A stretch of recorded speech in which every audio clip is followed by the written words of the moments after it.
পর্যন্ত পৌঁছালো। যখন তিনি পাথরের আঘাত সহ্য করতে না পেরে বসে পড়তেন, তখন সেই বখাটে ছেলেরা তাকে ধরে জোর করে দাঁড় করাতো এবং পুনরায় পাথর দিয়ে আঘাত করা শুরু করত।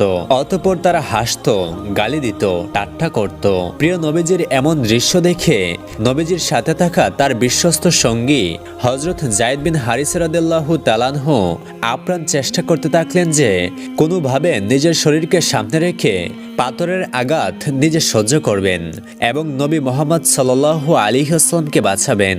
কিন্তু অনবরত পাথর মারার ফলে হযরত যায়েদ রাদিয়াল্লাহু তাআলা আনহু এবং নবী করিম সাল্লাল্লাহু আলাইহি ওয়াসাল্লাম গুরুতরভাবে আহত হয়েছিলেন।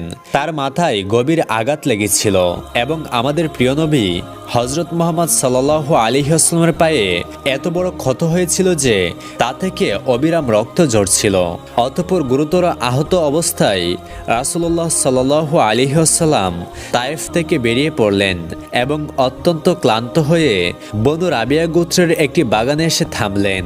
এই বাগান ছিল উতবা বিন রাবিয়া এবং সাইবা বিন রাবিয়ার। সেই বাগানের এক কোণে একটি গাছের ছায়ায় নবী মুহাম্মদ সাল্লাল্লাহু আলাইহি ওয়াসাল্লাম বসে পড়লেন। প্রিয় দর্শক, ভাবুন তো, পবিত্র শরীর ক্ষতবিক্ষত, রক্তে রঞ্জিত, প্রিয় রাসূলের জুতো রক্তে ভরা, সেই দুঃখ ভরা একাকী মুহূর্তে রাসূলুল্লাহ সাল্লাল্লাহু আলাইহি ওয়াসাল্লাম সেই দোয়া করলেন যা ইতিহাসে দোয়ায়ে তায়েফ বা দোয়ায়ে মুস্তাদিফিন নামে প্রসিদ্ধ লাভ করে। প্রিয় নবী হযরত মুহাম্মদ সাল্লাল্লাহু আলাইহি ওয়াসাল্লাম কাঁদতে কাঁদতে বললেন, হে আল্লাহ, আমি তোমার কাছেই আমার দুর্বলতার, আমার অসহায়তার এবং মানুষের চোখে আমার মূল্যহীনতার অভিযোগ করছি। হে দয়াময় প্রভু, তুমি তো দুর্বলদের অবলম্বন, তুমি আমার রব। তুমি আমাকে কার হাতে ছেড়ে দিচ্ছ? কোন অপরিচিত ব্যক্তি যে আমার সাথে কঠোর আচরণ করছে, অথবা কোন শত্রু যাকে তুমি আমার উপর ক্ষমতা দিয়েছ?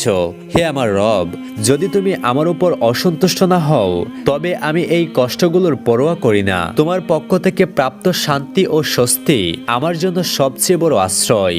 আমি তোমার সেই নূরের সাহায্য চাই যা সমস্ত অন্ধকার দূর করে এবং যার দ্বারা দুনিয়া ও আখিরাতের সমস্ত কাজ ঠিক থাকে। ঠিক ওই সময় আল্লাহ সুবহানাহু ওয়া তাআলা হযরত জিবরাইল আলাইহিস সালামকে সেখানে পাঠান। জিবরাইল আলাইহিস সালাম একটি মেঘের ছায়ায় এসে উপস্থিত হন এবং মুহাম্মদ সাল্লাল্লাহু আলাইহি ওয়াসাল্লামকে উদ্দেশ্য করে বলেন, হে মুহাম্মদ সাল্লাল্লাহু আলাইহি ওয়াসাল্লাম, আল্লাহ তাআলা আপনার কওমের কথা শুনেছেন এবং আপনার প্রতি তাদের আচরণও দেখেছেন। আল্লাহ তাআলা আপনার কাছে পাহাড়ের ফেরেশতাদেরকে পাঠিয়েছেন। আপনি চাইলে তাদেরকে আদেশ দিতে পারেন। অতঃপর পাহাড়ের ফেরেশতারা নবী করিম সাল্লাল্লাহু